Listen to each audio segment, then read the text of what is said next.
Let's talk about the Biden administration, saying that the US must accelerate its adoption of AI for military and intelligence use. In a new national security memorandum, the White House outlined efforts to maintain an edge over rivals and increase safety. Courtney Rozen of Bloomberg Government joins us now. And you've really been focusing on why the US government is suddenly ramping up this narrative. What's behind it, Courtney? Well, the primary part of all of this is that U.S. adversaries are already deploying AI in their militaries and their intelligence uses. And that's what President Biden's national security advisor said yesterday.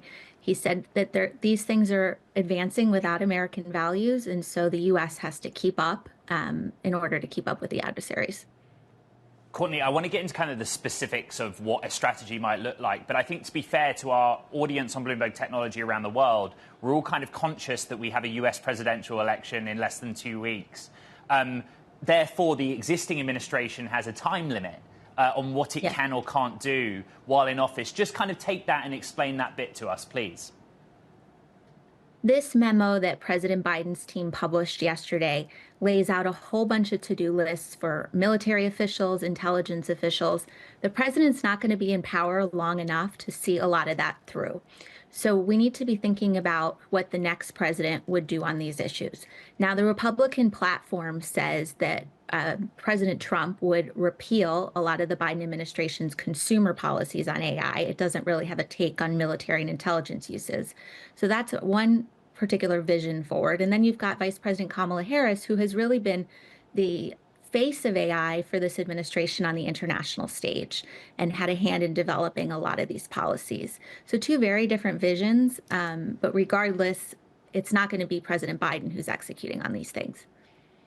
Courtney, on this program, we talk to companies all the time like Palantir and Anduril, private sector, publicly traded companies or startups that tell us they're working more and more with the government. What about from the government side? Is this strategy they plan based on working with the private sector?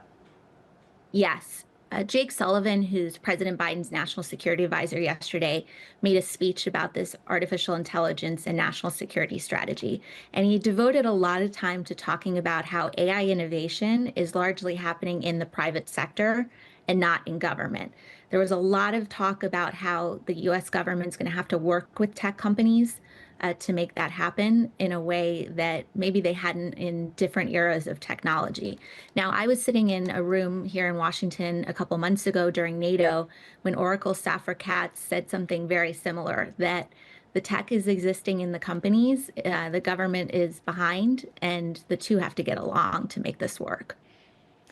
What's interesting is the ethics around it and any limitations coming from the United Nations. There is this tension around autonomous weapons and AI and ultimately their use in the battlefield. How is that something that perhaps Jake Sullivan is speaking to or trying to navigate? They put together what they call, or what I would call, a risk-based approach, right? The riskiest uses of AI in military and intelligence settings, for example, using it to make decisions about weapons targeting, like what you were talking about, that should require the most safeguards and the most thinking about ethics. Tasks that are smaller don't necessarily need those kind of guardrails, according to the Biden administration. So they're really thinking about this as tiers of risks, which matches up what they've done with consumer AI as well. And is it going to be the companies that we've just referenced, the ones that are already leading the way? Are they looking to spark even smaller companies to be integrated within government? Right now, the strategy, President Biden directed his procurement teams at the Department of Defense to work on expanding the database, I'll call them, of vendors for this technology.